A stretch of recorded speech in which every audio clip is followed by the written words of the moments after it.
It's your boy Butler. It's the best day of my life. Tomorrow's not promised. Go on, do your little dance while they still playing your song. God made dirt, dirt don't hurt. Like, subscribe, share. Like, subscribe, share. Leave a comment. Leave a comment.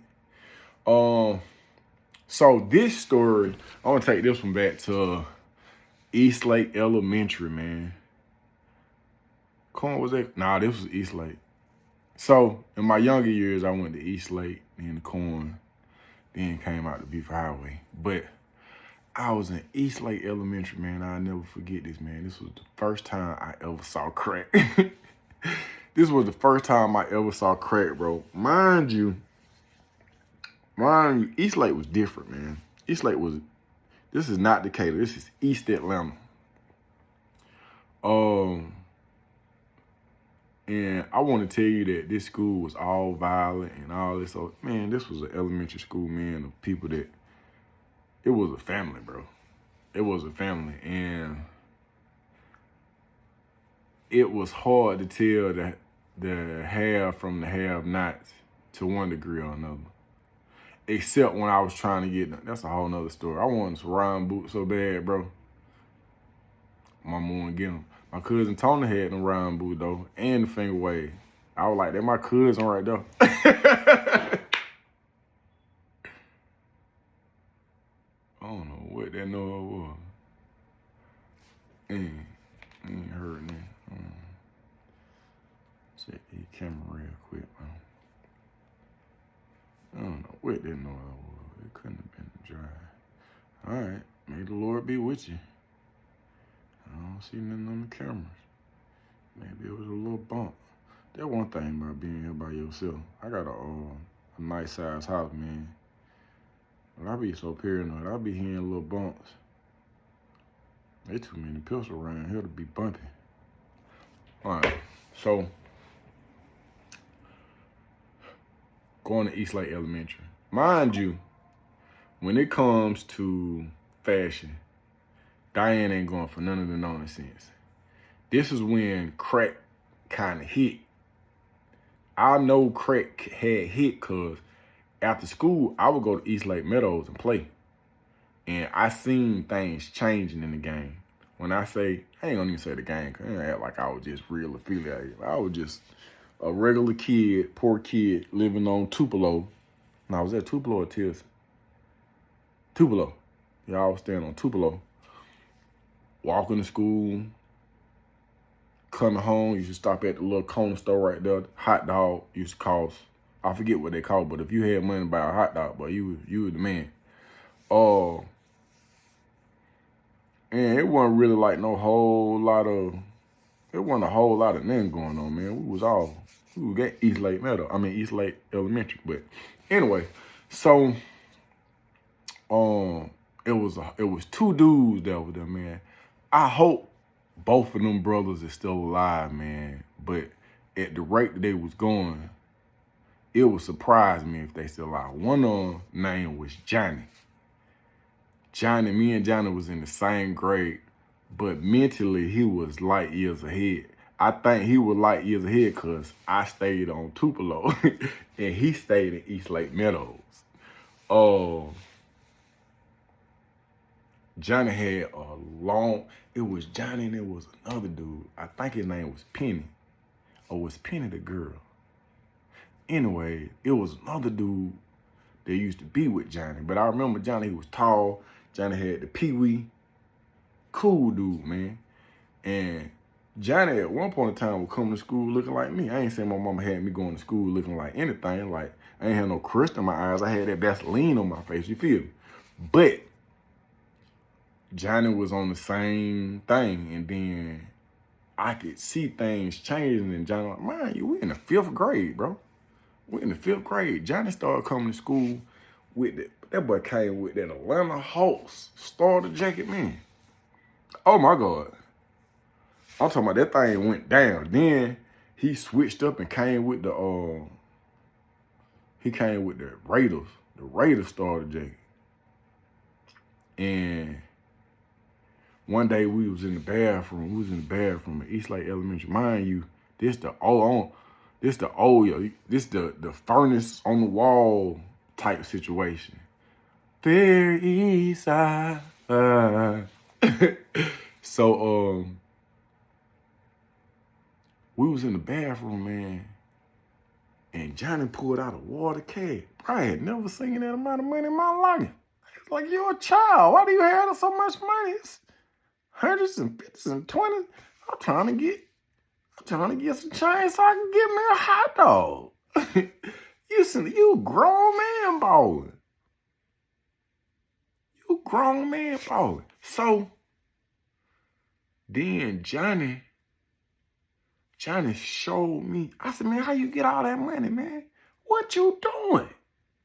How you get that jacket, man? Then he was like, man, selling dope. I don't even think he said dope. This how long ago this was.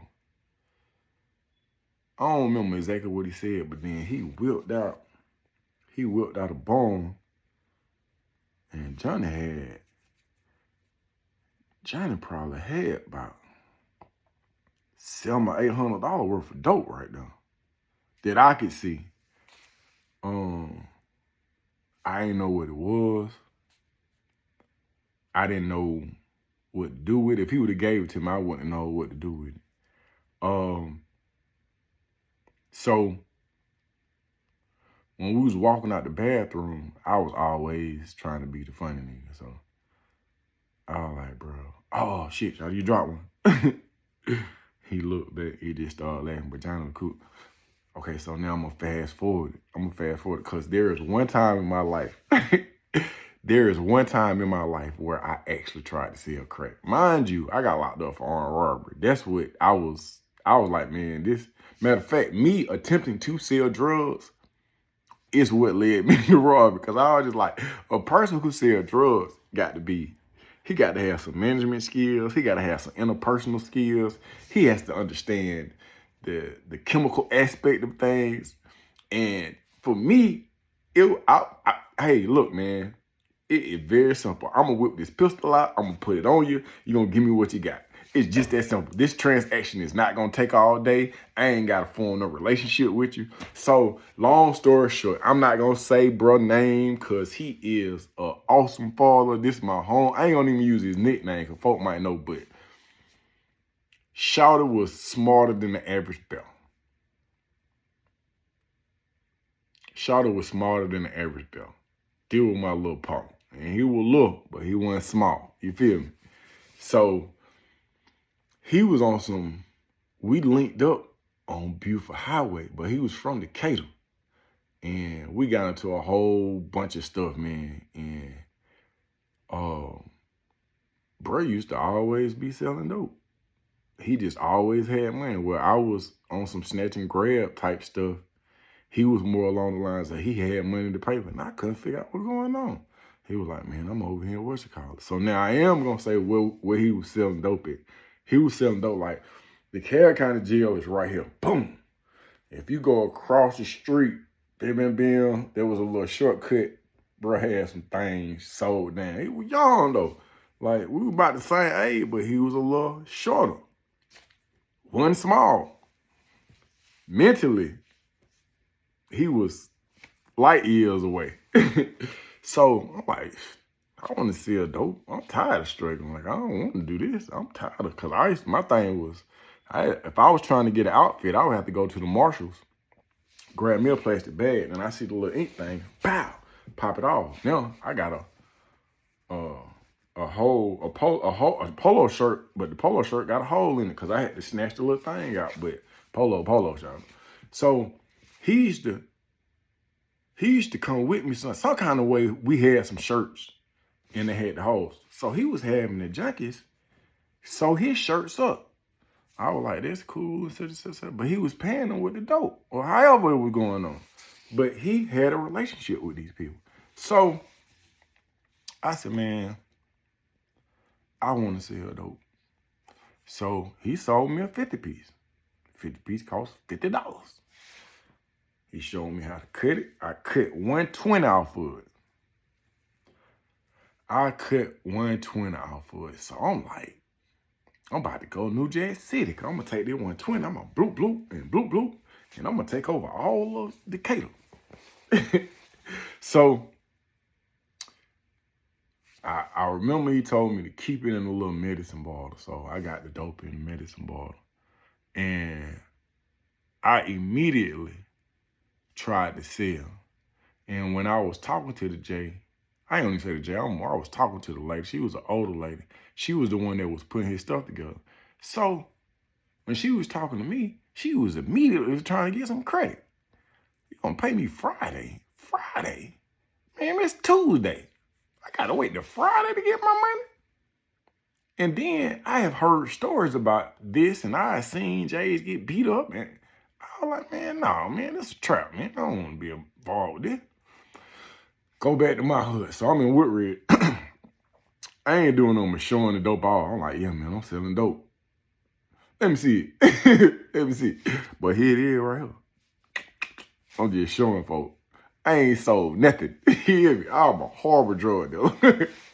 I ain't went nowhere and tried to set up shop. I'm not that smart when it comes to these type things. So I'm riding around. Mind you, I'm riding around with a charge, bro. I ain't sold no dope, but I got the dope on me. Wherever I go, the dope is with me. I ain't put it in no stash spot. I ain't got no certain amount of time, no certain time of the day where I'm gonna have it on me. I always got the dope on me, bro. It done went now, bro. I'm walking around with this 120 on me for about a week and some change. I done let the weekend go by and everything. And then when I went back over there to try to holler at the J's he hollering at, he get report back. He was like, bro, you gotta stop talking to them folk like that. What you mean? He was like, they say you too aggressive. Hey, man, listen, man. Hey, I got the crack. You want the crack? You got the money? Give me the money. I'll give you the crack. If I was just in another spot, man, or had a different kind of understanding, man, I may have been successful. I was pretty sure you didn't have to be that smart to sell drugs, but I wasn't even that smart. So it came to a point, man, where I'm just like, bro, I don't want to sell drugs no more. I am the most unsuccessful drug dealer on the east side of Atlanta or in Decatur. I ain't sold none of this stuff. I still got all the drugs that I cut off the 150, off the 50 piece. I still got all of them drugs. I ain't sold not one crack. I have showed people. I have showed numerous of people. I done showed about 6 people that I got drugs. I ain't sold none to nobody. So I go back to shouting. I'm like, hey, man, I don't want to do this. I don't want to do this. I don't know how. This ain't it. This ain't it. Hey, can I give you these drugs? Can I give you these drugs back? And you give me my money back? I'm gonna tell you how he was. Just how his mind worked. He was like, I give you $40. I said, $40? Hey, man, listen. Hey, you sold me this, man. You showed me how to cut this up. Everything you showed me how to cut up, it is right here. There is nothing missing. I promise you, I ain't sold nothing to nobody. This is everything that I left here with, and I paid $50 for it. And you gonna give me $10. I mean, you gonna give me $40 for it. Without any aggression, without any sarcasm, with no disrespect. He said, yeah. You want it? Yeah, man, give me the $4, man. At that point in time, I understood that if I was gonna be in the streets, I wasn't gonna be selling no drugs. You gotta do too much to be selling drugs, and I just did not have that knack. I did not have it, so I ended up on the pistol play. It was just a whole lot simpler. We ain't got to go through all this talking, and if you talk too much, it's gonna get difficult. At the end of the day, what I want you to leave with is this: is that one, is Butler is a horrible criminal. I simply suck at breaking the law. Secondly, it takes a lot of effort to get out here and to be unlawful. It takes a particular mindset, a skill set, people, interpersonal ability to interact with people on different levels, to understand. And then as a teenager, I have to understand that you got bills to pay, you got stuff to do, and nobody taught me that. I didn't understand that, man. And so I ended up not selling any drugs. I just walked around with a jail sentence on me for a week and a half for no reason at all. But leave with the fact that, man, that as much effort as it takes to sell drugs, bro, you could put that effort in something else. And I know it may sound cliche to a bunch of people around, but at the end of the day, man, you have the skill set and the ability to do anything you want to do, man. Selling drugs is just one of those things. It's just one of those tools. And it's a tool that could self-implode. It could blow.